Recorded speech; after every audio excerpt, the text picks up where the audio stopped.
What is up, everybody, and welcome to the All-NBA Show, part of the All-City Podcast Network. I'm your host, Adam Mares, and I'm joined by my esteemed colleague, Tim Legler. Legs, we had some great hoops over the weekend, man. My goodness.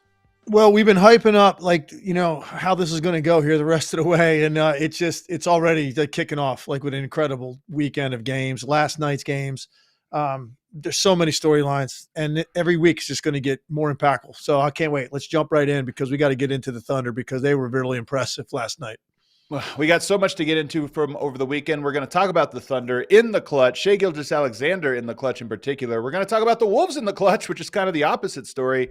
We're going to do Celtics Nuggets. Jalen Brunson gets an injury. The Mavs lose another one, and Wembanyama puts up another insane box score. But first, All NBA sponsored by DraftKings. Stay tuned because you'll hear more about DraftKings and all they have to offer throughout the show. DraftKings, the crown is yours. All right, Legs, let's get right into it here. The Thunder last night blow out the Phoenix Suns until the Phoenix Suns stormed back in the third quarter.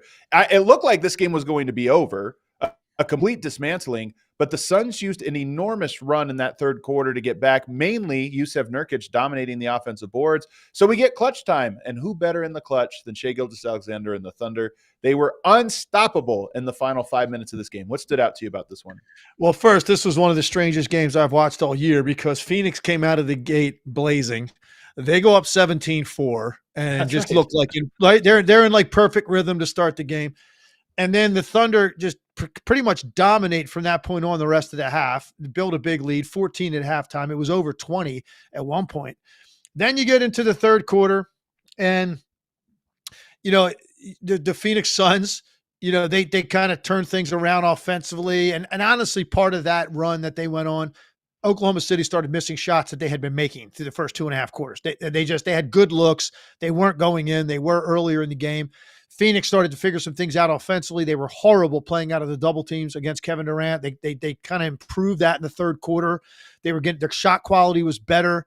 They had some unlikely contributions out of some guys, and boom, now it looks like Phoenix is back up. They're almost up double digits in the fourth quarter. It looks like they're going to get this win at home. And then Shai Gilgeous-Alexander checks back into the game with 5-6 minutes to go. And it pretty much absolutely takes that game and makes it his own, right? Just completely makes that a blank canvas and he paints all over it.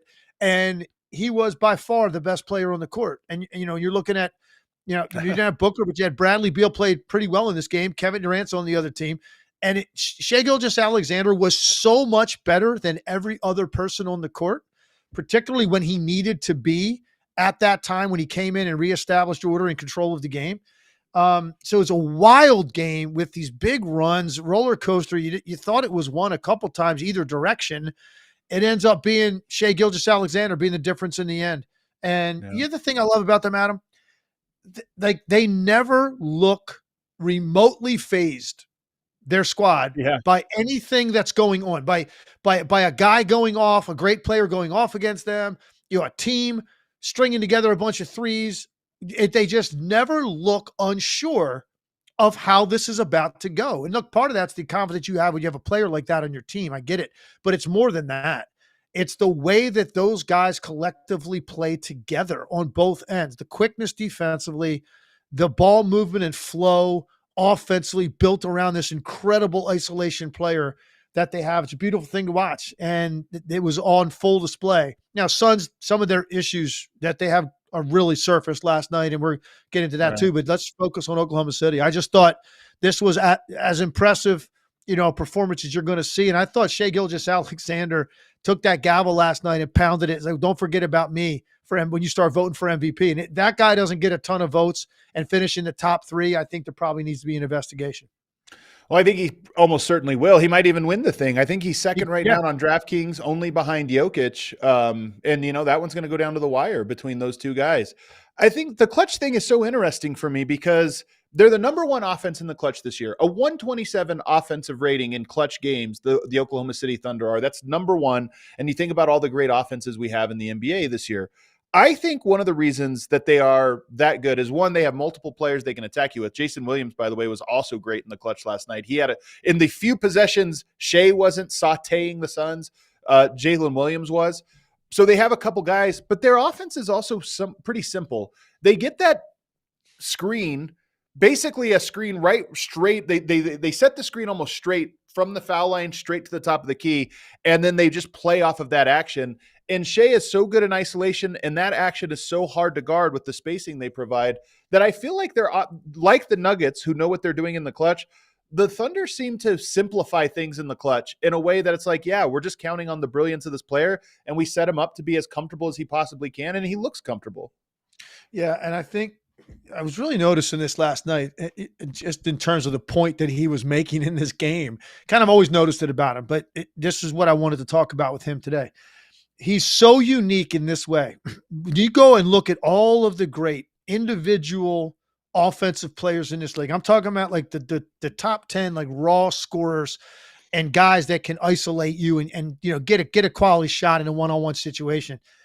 Those guys operate all over the place. Right wing, left wing, top of the key, either slot. Right. Sometimes even out of the deep corner, they'll go on a guy or get a ball screen from there.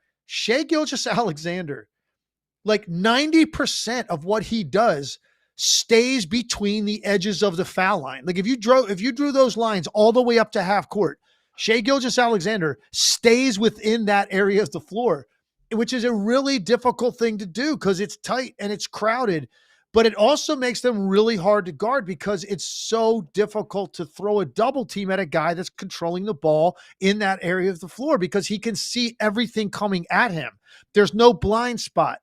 And so it becomes really difficult and tricky if you're trying to come up with a scheme to try to get the ball out of his hands. The other thing that he does in that area of the floor, once he goes on a guy, he might even have a guy like partially beat where he's going to get to that mid-range and pull up, which is absolutely lethal, or to the rim, and see that next defender like coming up his way. He will find a way to spin out of that or to go behind his back to get the ball back to the opposite hand and then attack in that other slot away from that guy, but never gets sped up. He's never in a situation where he's taken to an area of the court where he's hemmed in.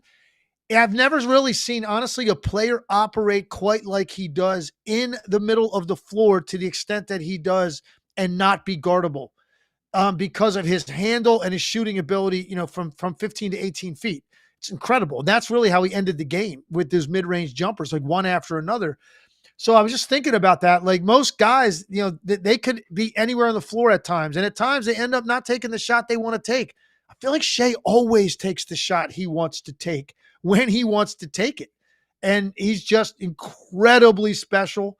And they're something, Adam. They got 5 starters and he's the oldest. He's 25 years old. He doesn't turn 26 till the summer.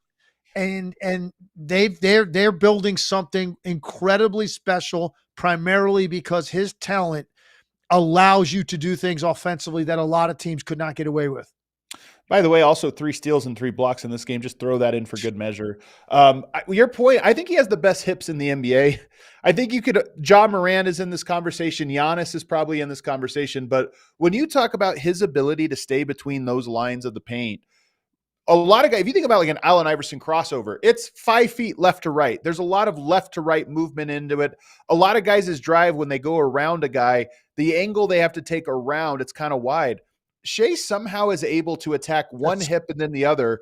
And that's why it's like he can cross you over with 12 seconds or 12 inches between right and left steps because he pivots so well. And I think that's part of what you're talking about, why he's so slithery. I think that's the definition of slithery, is he doesn't need a lot of left-right movement to go around you.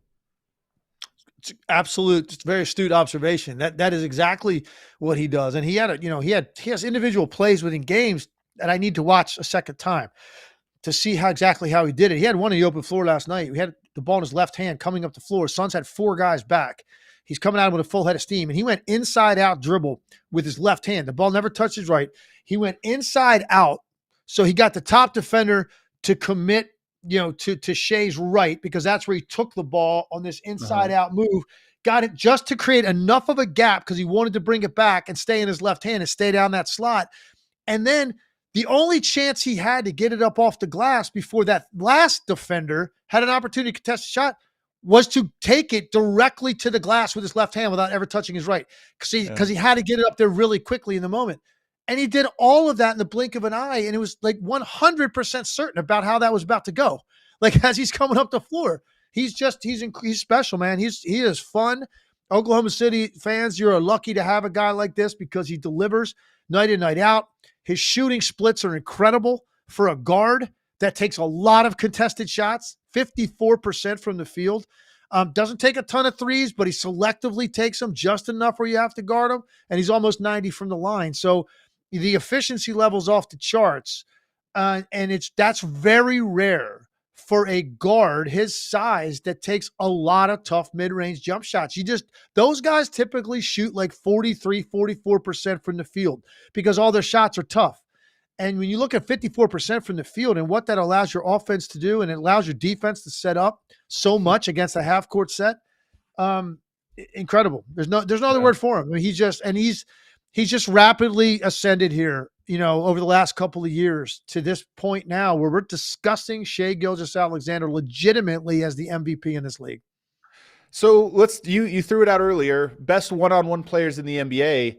We're always behind the curve because you almost have to go to playoffs and prove it. And I think it's fair. Like, you have to go there. Yep. But if you're just watching what we've seen so far this year and you said, okay, best one-on-one scores, if you need a bucket and it's the end of the game, Shai right now is making a case that he is up there with any of these great scorers, the Kevin Durant's and anybody else, Luka Doncic, anybody, because he's not just getting buckets. He's half the time he's getting to the exact spot he wanted to. And you're sitting there going like, how did he get there? Well, he got there because you can't stop him. So where does he rank for you at this regular season moment? Where does he rank amongst bucket getters, one-on-one bucket getters? I'll tell you what, Adam, look, there's a game we used to play and work out all the time in the NBA called Rise and Shine, where you play one-on-one from the top of the key and say there's 8 guys playing. So there's 6 guys under the rim. They're in a single file line. Right. And you score, you keep it. Right. You can't get a stop. You're off the court, go to the end of the line. The next defender comes out. The best game. If you played a game like that against Shai Gilgeous-Alexander, I'm telling you, I might put my money he'll win it. Now, because that's just getting one bucket. Now, if you were keeping 3s and 2s in a one-on-one game, he doesn't shoot a lot of those. So you run into a guy like a Luka who gets hot from out there, or a Kevin Durant, who gets hot from out there. That can be kind of tough to deal with. But I think Shai Gilgeous-Alexander might win it.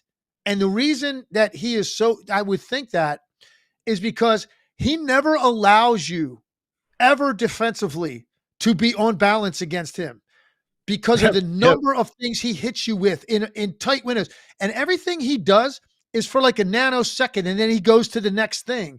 He never allows you to find a trend against him or something you feel like you can time it to get up in the air and contest his shot. You are always off rhythm against him defensively because of his handle, because of how his footwork is pivoting, and then how quickly he gets off the ground and releases the basketball.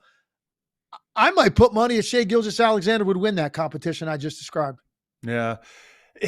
We're in the era of slow. There's a lot of fast players, obviously Giannis and Ja, but Luka, Jokic, Shai, they all have this thing to them where their moves are so slow, and it doesn't matter because, to your point, they're just constantly getting you off balance. And it's Shai in particular, he uses his slow to his advantage. There's just this way he has of slowly going one direction until you move and then going the other direction. And it's like the defense is going fast and he's going slow. It's like magic. And he has, by the way, he's replicated this low trajectory on his shot in the mid-range like Kawhi has. Now, Kawhi's is the flattest I've ever seen for a great player. I mean, there's literally no margin for error, which blows me away with the precision with which he does it, because it can only go in at one angle because it's a flat line that has to clear the front of the rim, but Right. but has to die before it hits the back of the rim. And so Right. it takes an incredible amount of precision to do that. And Shai's kind of got some of that. Like, there's not a lot of arc on those mid-range shots at all.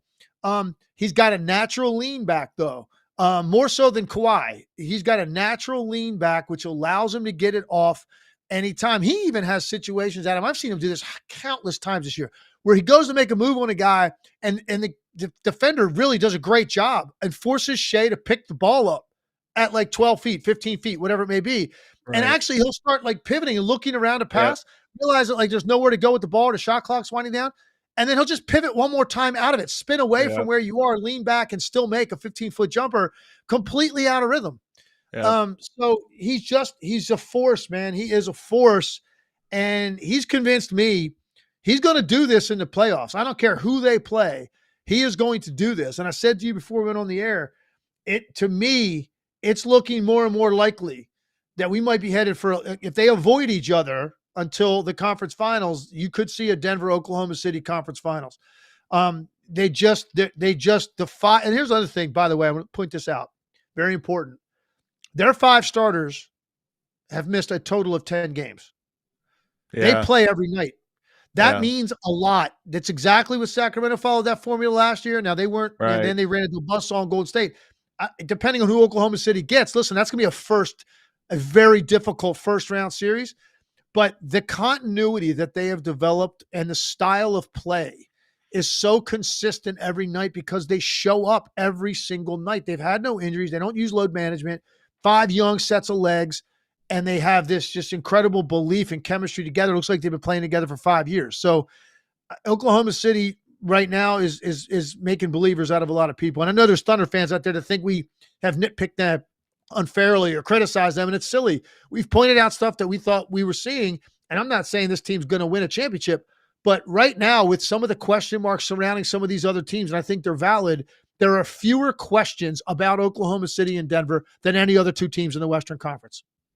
Well, there's one big question for me, and that is their size. And in this game in particular, Chet Holmgren was a -19. You don't see that very often. In fact, you look around the starters, Shai was a +13, everybody else about neutral. And then you have one guy, Chet Holmgren, a -19. And it was because he was getting absolutely killed on the boards by Jusuf Nurkic. 14 points, 31 rebounds, including 13 offensive rebounds. Now, look, the Thunder survived this. They found a way to win despite getting killed on the boards. But is it as simple as that, hey, they got beat as bad as you could possibly get beat on the boards and still won? Or do you look at it and say, yeah, but that's the weakness. If Nurkic did that to them, what's Jokic going to do in a playoff should they match up? What's Rudy Gobert going to do and Karl-Anthony Towns as a front court? I mean, the difference is with Jokic, right? He's killing you on the glass to that extent. Those are putbacks. Those are 3-point plays. Those are kick out for uncontested threes in a chaotic scramble situation after a team gets an offensive rebound. They're going to destroy you if Jokic is on the glass to that extent. I mean, the fact that Nurkic had 13 offensive rebounds and had 14 points in the game. I mean, right? So it speaks a little bit to his limitations. And I like him a lot. He has no touch, man. No, and he's more than serviceable, man. I like him a lot. I think he's a good fit for this team. But think about that. You get 13 offensive boards and you only have 14 points total. That's crazy. And you touch the ball a lot in your regular sets. Like he gets the ball quite a bit. So look, I don't think Gobert would be a problem. Clearly, Jokic would be a problem. And I guess we saw last night, Nurkic could be a problem. Right. He is and a big I guess, body. Zubac to a certain extent, Zubac could be a guy that could maybe cause you some problems in an important time. So when I said there are fewer questions about Oklahoma City and Denver than anybody else, I didn't say there were no questions.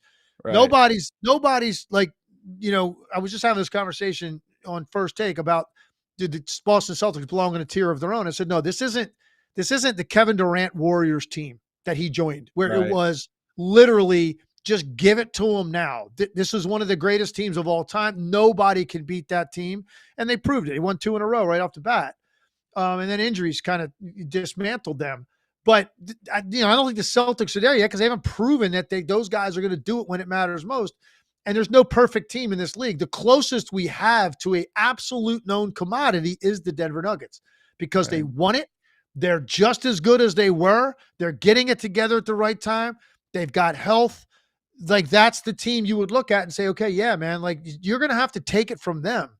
Oklahoma City, Boston, Minnesota, the Bucks, like, these teams all have questions, Adam. And I think that's a good one for Oklahoma City that you mentioned. Yeah. And we just go to Phoenix really quickly. 5 turnovers for Kevin Durant, 5 for Jusuf Nurkic, 7 for Bradley Beal. They had 21 as a team. That's their Achilles heel. Obviously, no Devin Booker, who relieves a lot of that pressure.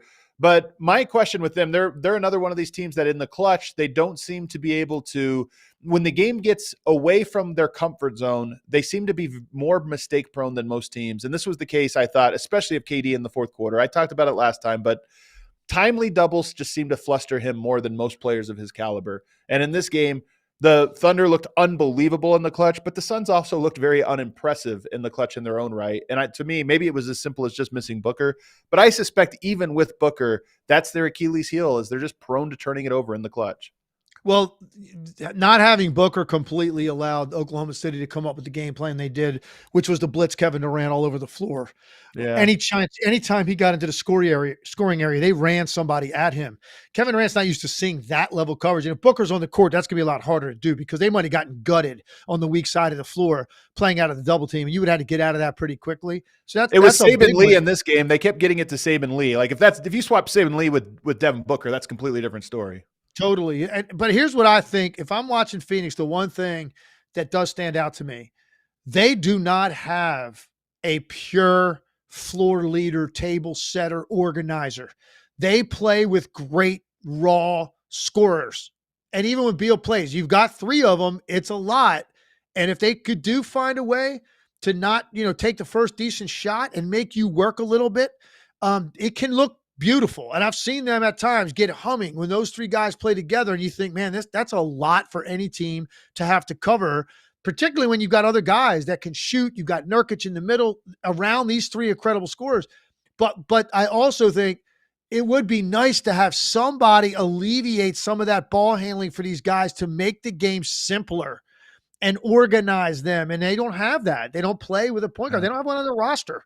They've got a bunch of guys that have been alphas on their teams their whole careers, and they're all trying to figure out a way to share this thing together and make it work. And sometimes they have, but the consistency has not been there. So right now you're looking at Phoenix, and, as I think you can pick up from this conversation, they're not on the level of Oklahoma City. They're not on the level of Minnesota. They're not on the level of the Denver Nuggets, probably not on the level of the Clippers.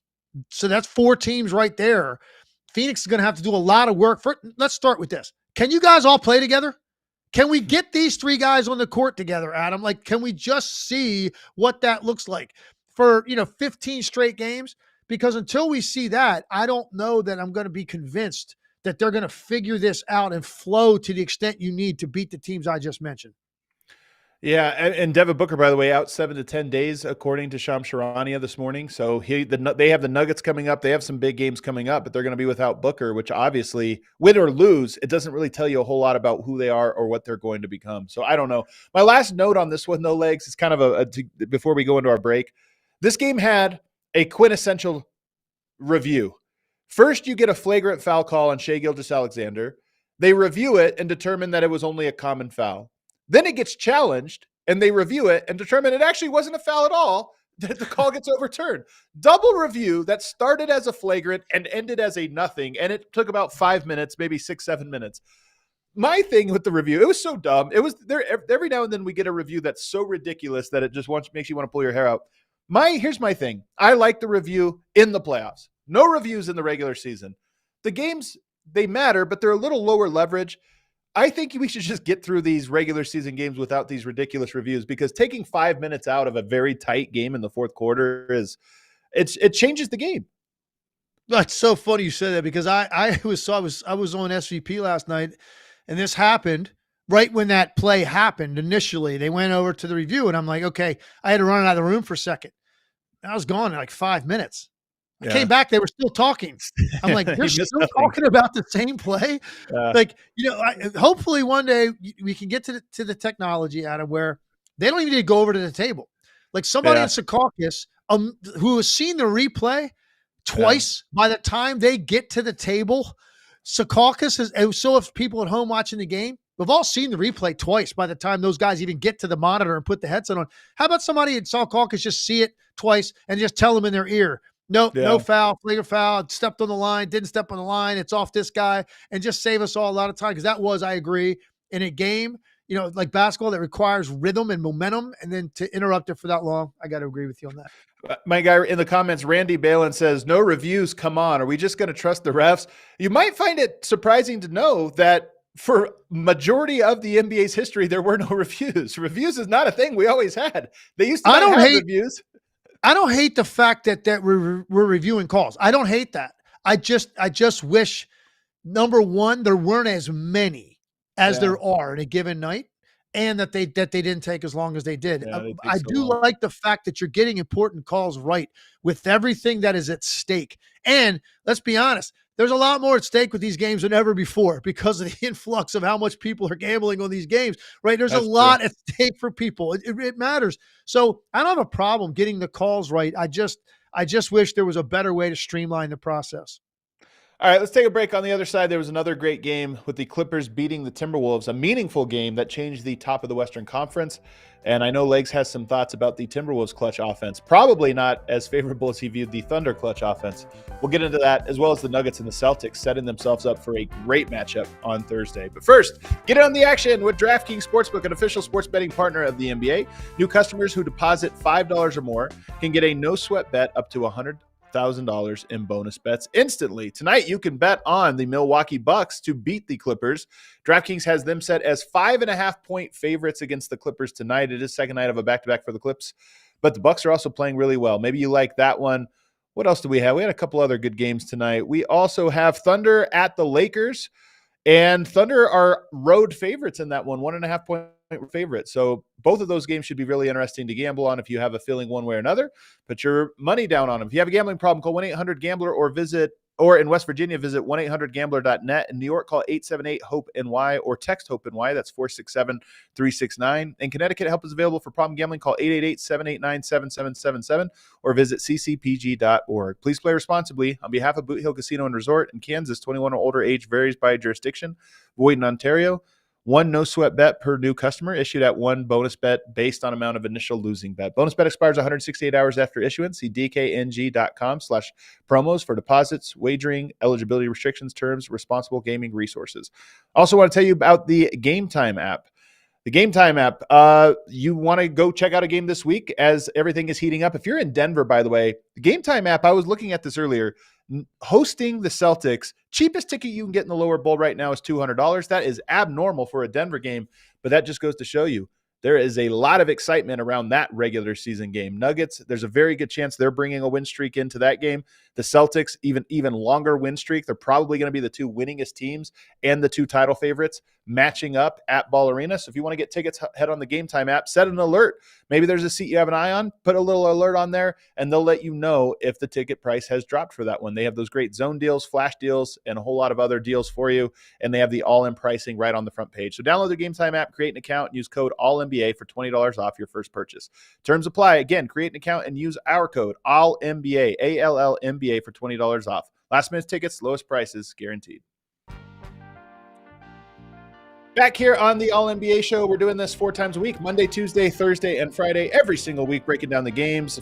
Hit that like button for us if you're watching on YouTube. Leave us a comment if you're watching this late. And don't forget to subscribe on Apple Podcasts, Spotify, or wherever you get your podcasts. All right, the other game that happened was the Clippers beating the Timberwolves, and they beat them in a fashion we've kind of worried about with this Timberwolves. First of all, 89-88. We're in a new era, Legs. There were 3 80-point scorers last night, and the Pistons only had 91. So the defense is back in the NBA. We talked about this the other day on the show, but 89-88, this had a lot to do with the Timberwolves' frightening clutch offense where they just couldn't seem to get organized. Well, first, look, I don't know if anybody was paying attention, but last night the Clippers, they took a train from LA to get to the game. Hot dogs were a nickel. You had to listen to the game on radio if you wanted to see it, right? That's because that score doesn't go with today's NBA. And look, these are two Minnesota number 1 defensive team in the league. Clippers clearly have the ability to be like a number 1 level defensive team on any given night. The pace was slower. The 3-point shot, I think there was a total of 19 made in the game. for both teams. Boston had 25 last night by Yeah, I was going to themselves. say that's the Celtics in one half. Yeah, I mean, it's just, and I think there were 4 3-pointers made in the fourth quarter of this game. 4. Okay, so this was definitely like a turn back the clock, 2 teams playing inside the 3-point line. Very unique. And ultimately, for pretty much the entire fourth quarter, or even the second half, this game was within arm's reach either way. They were within one possession of each other most of the time. You knew this thing was going down to the wire. And as it turned out, Adam, Minnesota late game offense has been something I've been concerned about, and I thought it really reared itself last night. They do not have a clear plan of how they want to attack, and you'd think with Anthony Edwards' emergence, that would be pretty simple about how you want to go about it. And doesn't mean you have to shoot the ball. I'm not one of these guys, oh, why didn't he take the shot? If he kicked it to a role player because he saw 2 guys in his path and that guy took a shot, I'm cool with that. I've never been one of those guys. If you make the right play and it goes to a guy that is taking a shot that's in his strength, whatever that may be, I'm good with it if that's the right play to make. But you have to at least let that player, if he's your guy, initiate action. He's got to touch the ball in important moments in a way that puts some sort of pressure on the defense to force a reaction. They didn't do that down the stretch. And I can walk you through some of these possessions in a second, 3 of them in a row. And before I do that, I want to get your thoughts, what you saw overall in the game and then particularly in the fourth quarter. Well, for me, it was all about the fourth quarter. And to your point, here's how I always look at it when I talk about clutch teams and fourth quarter and how you're going to win in the postseason. Do you have a thing that you go to repeatedly that you're comfortable doing? And to your point, both Karl Anthony Towns and Anthony Edwards, it's not like they have, they run this action. I just talked about the Thunder. They run the same action. All year long, they've been run the same action. They get that screen, they fade out. It's kind of like you screen and veer out, and then Shai goes and attacks. Okay, you run that option. Murray and Jokic, you run the 2-man game with them. You have an option. With the Timberwolves, it's almost like they're running plays. Like you have to drop a play and say, this tonight, we're going to run this action, and you come off of here, and he comes off and curls around. And if you screw any of that up, or if you even just call the wrong play, then you get bogged down. And that's what happened in last night's game. I thought they called some weird actions that took a little long to develop and didn't involve their 2 best players. And then by the time the ball got to their 2 best players, the clock's winding down, and there's no opportunity to build something. So to me, that's why I look at the Wolves. It's not just this game. It's what is their action? What is their go-to end of game action? And if you can't say that off the top of your head, that's a concern. Agreed. Here's where here's their advantage that they have that has to be utilized. And I'm going to walk you through 3 possessions. On the first one, they use the advantage. The advantage they have is that they've got 2 bigs on the court, one of whom is a multidimensional, offensively skilled player that you can get the ball to in certain spots in Karl Anthony Towns, and that could be a pick and pop situation if he's got space. It could be a situation where he catches and he's really good at driving and attacking, particularly a closeout guy, and he's really good at straight line dribble drive with strength getting to rim. Or you could post him and he could do well in the post his back to the basket. And the other big is just an absolute menace with rim runs and lobs and putting pressure on the backline defender if you run ball screen with what Gobert does running to the glass. And then he's positioned down there for offensive rebounds too. So that's your identifying feature. We've got size, and we can put pressure on you in the paint against smaller teams to converge on the paint to create opportunities and on the perimeter. And that can mean, listen, maybe that's Anthony Edwards in a ball screen initially with Cat trying to get downhill, see what's there for him, or it's Conley. But that's what differentiates you. You have to take advantage of that. Now, it's 87-84. They run a set. Conley twice on the same set. Runs off a high ball screen with Gobert. Gobert dives hard to the rim. First time, there's nothing there, but you can see the Clippers sort of converge on the paint. They didn't have it, so they kicked it back out. Conley ends up with the ball again. By the way, at the start of the set, they went to Anthony Edwards, who came off hard on a ball screen, but got trapped, so he reversed the ball. So then Conley ran ball screen. First time, then ran it again. Right. And Adam, the second time he ran it, Gobert dove. James Harden was on the weak side of the floor guarding Karl Anthony Towns, who was in the corner. Yeah. James Harden had no choice but to run all the way practically to the rim to protect against Gobert jumping to get a lob. Well, then what that meant was when that skip past Towns from Conley to the corner, Harden's running at him full speed, and Towns blows by him baseline and dunks the ball to cut it to one. Great set. Multiple actions. The ball change sides of the floor 3 times. Right. Let's take a look at the next 2 sets. Next one, they come down the floor. Anthony Edwards just doesn't even look remotely interested in trying to get the basketball. He just floats around on the opposite side of the floor, kind of stands out there 28 feet, not involved. Conley comes off, same ball screen action with Gobert. Gobert dives. Nothing was there. Karl Anthony Towns is the only other player on that side of the court, and he's got James Harden on his back on the block. And I'm going, okay, they're going to throw it in here, force a double team. What does Karl Anthony Towns do? He runs to the corner. He ran to the corner on the same side of the floor, and then Conley gives it to him. And now Harden's guarding him, who, by the way, is 6'6", pretty strong. Now all that advantage you had at your Karl Anthony Towns is gone. You're now actually at the mercy of James Harden, who's going to be quicker than you laterally, and that possession ended with Towns taking a really awkward runner from behind the backboard. Right. Shoots this really high floater off 1 foot. He's literally behind the backboard. He lets go. No good. And then that takes us to now that at that point they foul. They're down 3. Yeah. You go to the play with 13 seconds left in the game. They run that Iverson action where Anthony Edwards starts on the right elbow, gets the cross screen across the elbow, and he's going to flare out to the left wing. Well, the way he turned his body, they weren't looking for a 3-point shot. That was obvious because he wasn't squaring up like that. It was one of those plays they were trying to let him catch it with an empty side against Paul George to just turn the corner and go. And he could probably either get fouled, get a shot attempt, or score, probably with 9-10 seconds left in the game, and you still have a timeout. You cut it to 1. That's what they were trying to do. Anthony Edwards catches the ball, takes 1 dribble to his left, jumps in the air, and throws it back out to Karl Anthony Towns at 28 feet, again guarded by a smaller player, Terrence Mann. And then he kind of dribbles around, tries to get one off. He can't, throws it back to Edwards, who then drives and dunks it with 3 seconds left in the game. And that's pretty much how it ended. Just a total lack of organization or identity or structure. What are you trying to accomplish? And I've seen it before out of them. It's a major, probably the most significant question I have about their team is what are they going to do in close games against these other teams that have a clear identity and what they're going to do offensively at the end of the game? Because last night was kind of a mess at the end, in the last minute, those 3 possessions.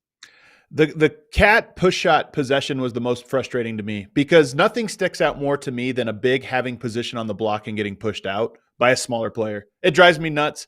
And to your point, I don't even know if he was pushed out or if he just conceded it. It might have been just that he conceded it because he was more comfortable catching and trying to face up, which, again, a bad decision. For me, here's where I disagree with you, Legs, or where I would push back. That first possession that you're talking about in that sequence was the 3 ball reversals, right? Yep. That's a little bit like a college game. You're asking a lot of guys to do some things, and it worked out. And maybe that is their recipe. I don't know if they have the players to consistently pull that off because now you're requiring a lot of players to read the court and to do all those things. If you think about your best teams in the clutch, they often have 1 or 2 decision makers and other guys that are just playing off of that. And that's why I think you're right about that play really worked and it was good. But in the clutch, I just think they'd have to figure out, is it, all right, what you said earlier, double high screens with your 2 big, Cat pops and Gobert rolls. But is it Anthony Edwards who has the ball? They run that, but it's with Mike Conley, and that means that Anthony Edwards is just a floor spacer in that set. So in my opinion, they have to develop some kind of simpler offense that they can repeat 5, 6, 7 times rather than count on 5 guys all making these college-esque execution plays. No, I agree with a lot of what you said, but here's the thing. First of all, that first set that worked, they started with the ball with Anthony Edwards. He came off a ball screen trying to make something happen, drew 2, made the right play, get it to the opposite side of the floor where there was a lot of space. Conley went once, gave it up to McDaniels, got it back because there was nothing there, ran it again. They were patient. Great ball movement. They made a defense work. I agree. Like you're not going to come down and run like a set like that all the time. My point was they were utilizing Anthony Edwards in ball screen action initially to create a reaction. And then they utilized their advantage, which is take advantage of the amount of people that are going to react to Gobert diving at the rim in that situation. They're going to get to the edge of the lane, and you're going to create opportunities on kickouts and on spacing. They did it on that possession. The next 2, they had no idea what they wanted to do. Look, here's, I think, what we're dancing around. Here's what they haven't developed. And most of the teams in this league where we talk about star players that we don't think necessarily like work well off of each other or do things that collectively, like as a duo, put pressure on defense, it's because they play the same position, right? When you have two guys that play different positions, you should be able to generate a really difficult two-man game to react to. And they don't really do that with Anthony Edwards or Karl Anthony Towns. That's not, and it should be a very difficult thing for them to defend. And I'm going to tell you why I think they haven't been able to. I don't think, as talented as Anthony Edwards is, Anthony Edwards has not arrived yet as a guy that you can trust with a clean enough handle and counter moves to come off ball screen in that situation and make the right read, which is either going to be a pull-up jumper three because a guy went under the screen and consistently make that shot. He's inconsistent from out there. A mid-range, if the guy goes under and you push to that shot, it's probably the best of the options for Anthony Edwards. What about if you have to make a pocket pass? What if you have to come off of that and throw a lob off the move to that guy, right? These are all plays that require like a skill set and a proper read. And I don't know that he's as polished as a lot of the guys in this league that we're describing. So as a result, that two-man action that those two players should have created by now is not something that they really utilize very much. And they certainly don't do it when the game's on the line. So I think that is what, if I'm one thing that I'm trying to create, if I'm Chris Finch, is that I need to figure out a way for those two players to interact in a way that puts maximum pressure on defenses with their decision-making and reads and switches, kind of like Jokic and Murray do in Denver. But they don't do that, this particular pairing. And I think it's even Shai, when he operates with like Chet, like what they're able to accomplish in reading off each other is really high level. I don't see that as much with Anthony Edwards or Karl Anthony Towns. That to me is maybe the unfinished step. Like that's the next evolution for this team, is creating that between those two players. Do you think there's enough time? Because they haven't really been aiming at this target, Legs. And I have a feeling when you're a young team that has never, won in the playoffs, that one seed is so enticing. And I just wonder is there enough time now if they were to say, look, we could fall a spot or two in the standings. We have to figure out what our fourth quarter playoff offense is going to be. And we're going to have to adjust and maybe we lose some games. Is there enough time? Or do you feel like that's more, we're probably late in the year? That's a multi-year process now for Anthony Edwards. Absolutely is. That's an off season for Anthony Edwards. That's an off season for him. And so that's not going to happen on the fly. And unfortunately, I think it's going to come back and bite him in big spots. I do. I think, and again, the West is so unusual because normally you work your tail off all year. You end up with a 1 or 2 seed. Like you would think, okay, we're just flat out playing an inferior team in the first round. And our talent alone will get us through that. Even if we have a couple tight spots that aren't great, overall, we're just better. They could end up with a really difficult matchup right off the bat where these games are coming. Let's say they get a team like Dallas in the first round.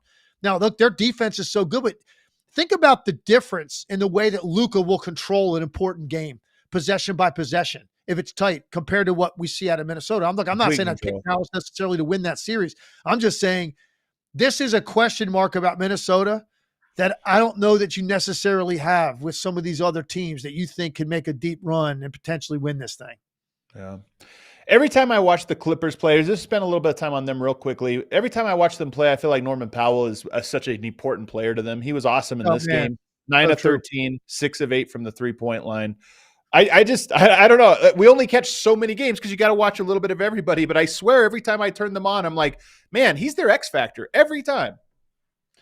That is so true. Look, there were 6 other players that played in this game besides Paul George, Kawhi Leonard, and Norman Powell. And those 6 players collectively had 18 points.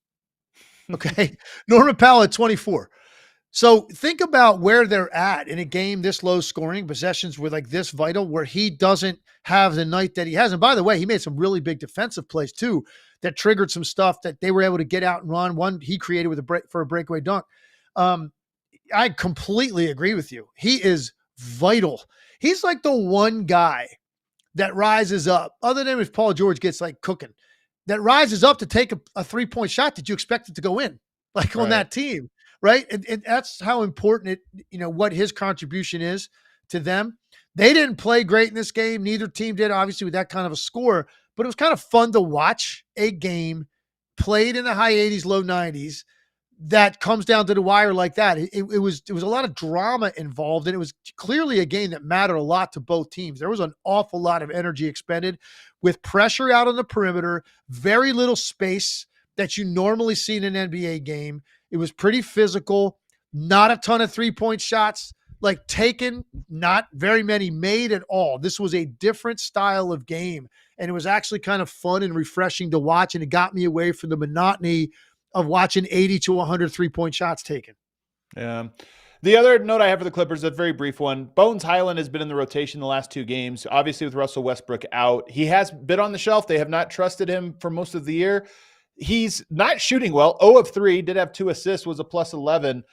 I'm just curious to watch him because he's such a talented but volatile player, and that is a veteran old team, and he is a young, immature player. But he's very skilled. And so far, it's been 2 games, and he's played within himself, albeit not making his shots. But as we talk about the thin margins, 1, 2, 3, and 4, they're going to have to survive with Bones Highlands playing heavy minutes here for the next foreseeable future. They definitely are. They had 2 point guards play in the game combined for 48 minutes, James Harden and Bones Highland, and they combined to go 0 for 13 from the field. So they didn't get a whole lot of production out of the point guard spot in this game, but they still were able to win. And I think in large part to some of the deficiencies we talked about with Minnesota. We love their defense. We love their size, right? They've got, I think, a lot of nights they have pretty good cohesion. But their offense, is we've talked about it repeatedly. Can they get to the number that they need to get to on a nightly basis? And look, last night they only needed to get to 90, and they weren't able to do that against a Clippers team that just look at the stat lines of these players. I mean, even Paul George is 5 for 16. Like up and down the roster, Kawhi was pretty darn good, 12 for 26, and Norman Powell, that was it. And the Clippers still won the game. That's a good sign for them to win it on a night they played that way, and a maybe an ominous sign for the Timberwolves. 2 big games over the weekend between what I think you perceive to be the league's 2 best teams. The Denver Nuggets go into Los Angeles shorthanded without KCP, and they get a 124-114 win over the Lakers. And what was impressive about this one, the last 7.5 minutes of the fourth quarter was about perfection from the Denver Nuggets, including 8 of 8 to close out the game. 8 scored on their final 8 possessions, and they scored in ways that made you feel like, yeah, they did exactly what they wanted. And then on the other side, the Boston Celtics got a 140-88 blowout win over the Golden State Warriors. Which of those 2 games was more impressive to you, the blowout win or the perfect clutch win? I would go Nuggets because, number one, you're in a game. You're fighting for your life to win a game. To watch what they did the last 6 minutes of the game, and the simplicity with which they play when they have to play that way. It's so basic and simple. And there's no over dribbling. There's nothing that's wasted. Everything's purposeful, and it's so direct and clean. Now look, to finish those off, you got to make shots. And look, they had some right at the rim. They had some from the 3. They had some from the mid-range. So they did a little bit of everything. So the ball's got to go in, or you're having a different conversation. But the fact that you're getting those quality possessions at that time in the game over and over and over, and on the other end, you're just kind of figuring, like, LeBron's not going to keep doing what he's doing. He's not going to keep scoring every time down the court. Austin Reeves had a couple big moments. All right, I dare you to hit another 3. When he had to have it, he didn't make that shot. That's not what Denver's doing. They're coming down and they're precisely carving you up based on what the defense is reacting to their initial action. They're taking something so simple and easy. And that's why, look, man, to me, it revolves around Jokic and his greatness. He's immovable. You can't really scheme for him. There's nothing that's effective because he's too versatile of a player offensively. He's too big and strong, and he's too smart. And it revolves around him and the way that those guys operate around his orbit in those big moments. That's what they did in that game. They're so comfortable in those spots too, because they've been through it all now. They went all the way and they got this thing across the finish line. There's no situation they haven't seen and thrived in. And that helps tremendously when you get into a 1-possession game 5 minutes to go. I did a breakdown of the final 7 minutes and 30 seconds of this game up on the DNVR YouTube channel. You could check that out. Maybe we'll put a link in the description of this show. That's the team I cover. So I was so impressed with how Denver handled the last 7 minutes that I broke down literally every single play on both ends of the court.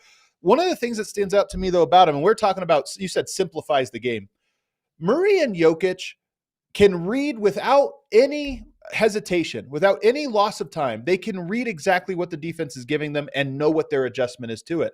And in that game, it wasn't that they just went to the pick and roll. They actually went to double high stagger. They went to a little chest action and got Jokic on the elbow isolated. They went to different plays, but it was within those plays. If the defense went over a screen, okay, they adjust this way. If a defense brought the help from the corner, whatever it was, those guys have been through everything and they just know right like that. Oh, they're guarding it this way. We go to this action. And that's why it was so impressive is they got a dunk to finish the game. It was a dunk, a lob dunk. When a team is locked in thinking we can't give up a point, they make it so easy. They get a dunk. And it's because at paper, rock, scissors, or rock, paper, scissors, as some people say, they know exactly what the counter is to whatever the defense throws. Yeah. And some of it was easy. Or at least it looks easy. Like KCP had to drive all the way to the rim and gets a layup at a really important time in the game. Jamal Murray Justin Holiday, not even KCP, his replacement, Justin Holiday in this game, but you're right. Holiday, that's what I meant to say. And then it was Jamal Murray.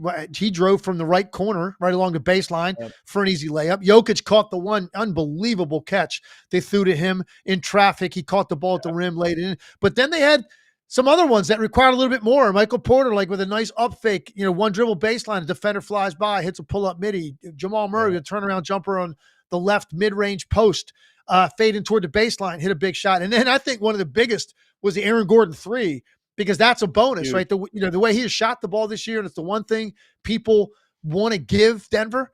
And then he pops out to the left corner and hits that 3 at a really important time in the game. And it's just like you're just watching this team. And I use the word certainty a lot because I think that when you eliminate like any sort of doubt or wonder about what's about to happen, when you take that out of the equation, and it's amazing what it looks like. And that's what Denver plays with. They're just sure. They're sure of themselves. And that's starting to see a little bit of that in Oklahoma City too. Like they seem pretty sure in any situation how this is about to go. And it's the same reason for both teams because each of them have a player that they know for a fact is not going to be affected by what you throw at them. They're going to operate in their space the way that they want to. And so you then it gives you such peace of mind knowing, well, we know that's going to happen with our best guys. So now you just have to stay in your lane and make shots if the situation calls for it because those two players are going to be here. They're going to be here all night. They're going to be here no matter what is thrown at them in important moments. And I'm seeing some of that in Shai. Obviously, totally different style, but it's very similar outcome and result. There's just nothing you can do to affect him in a way that throws their offense off kilter. It's the same thing with Jokic in Denver. The Celtics, though, 25 three-pointers, that's pretty wild. They are a team that is in my opinion, the team most likely to go off for 25 threes. 25 threes is an enormous amount. Like, if people don't know, I was tracking earlier in the year how many times teams would hit 20 threes, because 20 is like an insane margin. And the Celtics would hit it as much as anybody, but 25, that's like their own bar. They're just capable of doing that. And so I think that blowout win also impressive. And Legs, this week is going to be an incredible week because we have great games throughout the week, including tonight's game I mentioned earlier. Clippers-Milwaukee should be a good one. But Boston and Denver are slated to match up on Thursday. Yes. Boston has an 11-game win streak. Denver has a 6-game win streak, I believe, 6 or 7-game win streak. Both of those teams look like they are in a tier of their own, and they're on a collision course for each other, carrying win streaks into a Thursday matchup. I'm very excited to see how they stack up. I can't wait. I mean, remember, let's dial it back a little bit. Denver went in there, won a game 198. Right. That to that point in the year was my favorite game I had watched all season. I thought that the officiating was great because they let them play in that game. Yeah. It felt like what a late round playoff or finals game would look like between those two teams. And if you think about it, stylistically, that was Denver's imposing their will on the Celtics and slowing this buzzsaw down because they hit you with a floodgate of threes sometimes that you can't recover from. That's what happened in this game. And it started right at the beginning. First trip, Jalen Brown walks up, just walks on the wide open 3, bangs it. And Draymond Green daring him to shoot, Jalen Brown makes 5 threes in the first quarter. Game over, basically. Some incredible numbers with Boston that my research department gave me this morning. So they won 11 straight. Their average margin of victory is 22 points.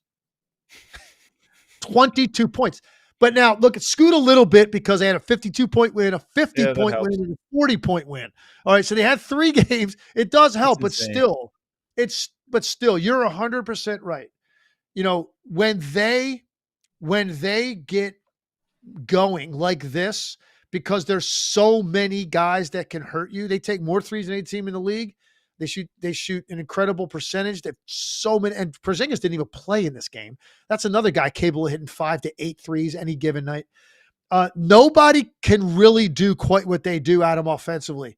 Nobody's got that kind of firepower. So what you have to do, you've got to just figure out a way to do the best you can to make sure that they're taking more contested shots from the 3-point line. And then you have to be really good on the other end to get the game favorable in your pace, because this turns into an up and down sort of free-flowing game.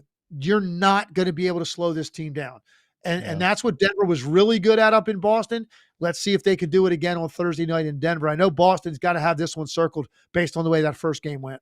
So given that Denver beat them and snapped their home win streak, remember they were 21-0 at that point at home, and given that they have just beaten, to your point, teams by 50, 40 points, in a row, if you lose to Denver, does it give you is it a psychological edge, a meaningful psychological edge that you're smacking everybody, you're playing the best basketball you have all season, but there's this one team that got you when you had it circled?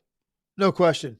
And I'm not necessarily a big believer in that when it comes to professional athletes or when it comes to the NBA. You think, you dismiss it. It's one night. I don't agree with that. They are the measuring stick for the Boston Celtics, period. And Boston can say all they want. It's about us and, how we play and all that. And that's great. And that's what most basketball coaches want to believe. But then you've got this team out there, this measuring stick, like the team that you definitely have to compare yourself to. If they get them again, if Denver gets them again at home, and particularly if the game has a similar vibe to it, where Boston is not just out just bombing you away and they're not getting all these clean, right? It has that, 104, 101 look to it, something like that. Yes, I do think it. And look, they won't have to see them again until the finals, right? So a lot can happen between now and then, but you're not going to get another crack at them to figure this code out. That's why this game is really important to Boston, to not only win the game, but to get the game more to their liking in terms of pace and the way their offense flows when they're at their best, because that was not the case the first time they played. Yeah. Quick hitters real quick before we get out of here, Legs. Jalen Brunson got hurt. I have not seen an update on that injury. It might have come out while we were doing the show, but Jalen Brunson goes down in a win over the Cavaliers, and that was kind of a big win. The Knicks and Cavs used to be right there in the standings, but the Knicks are snake bit, man. We raved about them. I'm not going to lie. There might be a Legler curse, because we're going to talk about the Mavs here in a second. We had the Mavs we were riding high on, and they're slipping. We were high on the Knicks earlier. They started slipping. So I don't know, man. Maybe it's a Mahrez curse, but I don't know. The only thing I'll say, any statements I make along the way, I'll own if they're off, but that doesn't happen until the end of the season. Because these are regular season games. I went in on the Mavericks this morning on some TV work because I just flat out, after watching them against Philadelphia, they don't play hard enough. Bottom line, they do not play hard enough defensively. Dallas, I'm talking about. I'm just, because you just mentioned them, so I'm finishing that up. That's their biggest issue for me is the Dallas Mavericks. And the Knicks, you brought up the Knicks. They're so banged up right now. This Brunson injury is weird because it looked like non-contact, but then they showed a replay where they said he banged knees prior to that catching the ball and elevating. I mean, that was so weird the way he reacted. I was very afraid it was something really serious. It looked like a torn knee. Yeah, for sure. Something bad. It looked like something with his kneecap or patella. They say bone bruise. I'll take their word for it. So we'll see. Here's the thing. It's crazy because all you have to do is avoid the Celtics bracket and be healthy. And the Knicks have every bit as much of a right to think that they can get to a conference final as the Bucks, the Cavs, the Heat, any of those teams. If you play the Celtics in this first or second round, your season's going to end like it has been ending.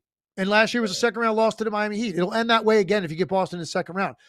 So it comes down to, like, at this point, they had a shot at 2, Adam. That's not going to happen now. I can't see them getting the 2 seed, as hurt as they are, as banged up as they are. They've just too much space there. They're probably not going to be 2 or 3. Bucks You don't want to be 4 or 5. You'd actually rather be Right. 6 at this point and take your chances with the Bucks or Cavs in the first round, assuming, by the way, you're fully healthy. I still think if they're healthy with the depth that they have, I still think the Knicks have every bit as much of a chance to get to the conference finals if they can avoid Boston as any of the teams I mentioned. But I've got to see it, and they're running out of time to establish a rhythm of flow and a rotation for Tom Thibodeau. Yeah. That if healthy is becoming a bigger and bigger if by the day, sadly, unfortunately. Hopefully we get an update on Brunson soon. Wembanyama, by the way, 31, 12, 6, and 6. We don't even have to talk about the game, but 30.4 by 5 is becoming standard now, which is kind of funny. We don't even have to mention it, Legs, but it's just kind of funny that he keeps doing this. We did have a super chat though. Emma, what do we got? The super chat from Teddy Hart, $20. Thank you very much. He says, how do y'all feel about the people who gripe about Chet not being a true rookie, being in the running for rookie of the year? Same with Blake Griffin and Ben Simmons. If they're correct, then those great second-year rookies should win MIP by default, right? So how do you feel about this? An interesting question. How do you feel about this red shirt rookies being eligible for rookie of the year? I mean, here's the thing. My personal opinion is that it shouldn't count. Interesting. It shouldn't count. The difference between a guy that's been with an NBA team all season, whether he's playing or not, and what you are learning and maturing and picking up on, it's the best strength and conditioning you've ever had, the best competition you're ever going to face when you're practicing, the best level coaching, everything. You're a pro for an entire year. It's a massive advantage over a rookie. But here's the thing. Having said that, I look at it like this. If the rules allow it, then the rules allow it. I'm not going to sit here and take anything. If Chet Holmgren were to be, if there wasn't a Victor Wembanyama and Chet Holmgren was going to be the rookie of the year this year, I am not in any way going to denigrate it. That's beyond my decision-making. They made the decision. You are eligible to win it. Guys have done it. So Chet Holmgren would be eligible to do it. And if he was a rookie of the year, and I felt he was, I wouldn't even bring up the fact that he was a second-year player. In fact, I haven't mentioned it once all year because that's already been decided. Right. That's what the league wants. Fine. If you're asking my opinion, I would view it differently. I think that's a massive advantage to guys. I think there should be a minimum number of games that you have to play as a rookie. What is the advantage? What is the advantage you have in being there for a year? You said it's a massive advantage. Is it just familiarity with terminology and things? Like, what is the advantage? Oh, it's absolutely. It's the communication that you're getting from that coaching staff and from guys that have been in the league for a while and what you are absorbing every day watching that, sitting courtside, watching that level of talent, watching the way the NBA game looks and feels, the speed of it, the athleticism associated with it. And by the way, you're just the pro life. The pro life that you're living is completely different. I think for a lot of young players, and I can even say this about Wembanyama. I mean, Wembanyama right now leaps and bounds over what he was in November, December. Yeah. Just the growth he's shown this year because he looks comfortable now as a pro. Just that part alone, like the whole culture shock thing of, man, I'm on the court with dudes that I like idolized, and I'm out here playing with these guys. All that's gone by the time you step on the court when you've been there a whole year already. So I just think that your ability to relax and be comfortable and maintain the speed and pace you want to play at, that's to your best advantage. That's what you get when you've been sitting there for a year that you don't get as a rookie. Now, look, you can find it as a rookie, but for some guys it takes 2-3 months, or some guys it takes the whole year. But if you've been sitting there for a year, you have an advantage game night one when you step on the court in that second year, even though you're a rookie and you have a totally different feel about it. And the anxiety that you have about performing, you're kind of confident by that point. You know you can handle it because you just watched it for a year up close. Another great show, Legs. This was a really good one. And I have a feeling all of them this week are going to be absolutely incredible shows because, as we mentioned, man, Monday through Friday, there are big games in the NBA. There's a lot of good teams. I think we're lucky that there's so many good teams. It makes for so many good games down the stretch. And I think it all culminates with Friday's show, which will be recapping that Boston Nuggets game, which I'm already looking forward to. Any final thoughts before we get out of here? No, man, it's just going to get better and better. I thought today the conversation was fantastic, setting up a great week. And I thought the chat was fantastic as well. We appreciate all of you guys active today in the chat, talking hoops with us. We appreciate it. Don't forget to hit that like button for us on the way out. Share the show on social media. Rate, review, and subscribe on Apple Podcasts, Spotify Podcasts, wherever you listen. We'll see you tomorrow.